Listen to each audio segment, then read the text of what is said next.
Hello guys, कैसे आप सभी लोग। Welcome back to another video. So guys, let I remember you that in last video we have done the chapter the working of the United Nations, and in this video we are going to do the chapter India and the United Nations. In this chapter we are going to know about India relationship between India and United Nations. So let's start. India at the United Nations. India and the United Nations. India has been a member of the United Nations UN since it was formed. Our peace-loving nature has kept our relations with UN very healthy.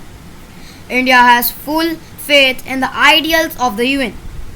It actively participates in the activities of agencies like World Health Organization, Food and Agricultural Organization, etc. Mrs. Vijayalakshmi Pandit was the first woman president of the General Assembly of the United Nations. India has maintained a high profile as a peace-loving, non-violent nation. Other contributions of India to UN. India has supported the UN with money and manpower.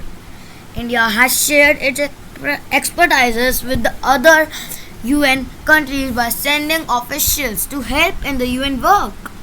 The peacekeeping force of the UN has many Indian soldiers. They are sent all over the world where they are required. India has served for the cause of UN in Korea, Zaire, Cyprus, and Namibia. Indian officers have been commanders of the peacemaking forces of the United Nations. India opposed the policy of discrimination practiced by whites against blacks in South Africa. This policy was known as apartheid.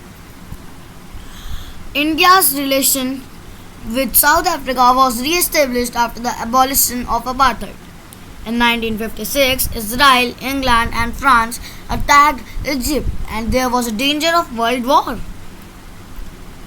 UN's contribution to India. Many UN experts come to India to solve our problems.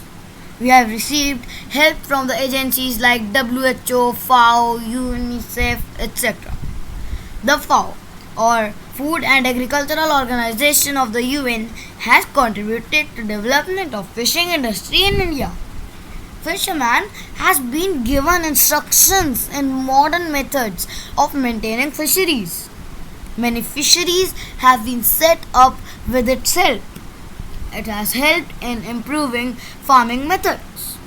New seeds, fertilizers, and insecticides have been developed through cooperation with Indian scientists. WHO, or World Health Organization, has helped in training nurses and health officers to be stationed in the backward areas of the country. Diseases like cholera, malaria, and smallpox have been eradicated due to efforts of the WHO. India's gift of non-alignment. After the end of World War II, all the nations of the world were divided into two blocks. One block was led by the United States of America, or USA, and the other by the Union of Soviet Socialist Republics, or USSR. The world was moving towards another war. Many nations were compelled to join either of these two camps, was known as alignment. Pandit Jawaharlal Nehru, the first Prime Minister of India, proposed non-alignment to reduce the tension. The proposal was supported by President Abdul Gamal Nasser of Egypt and President Josip Broz Tito of Yugoslavia.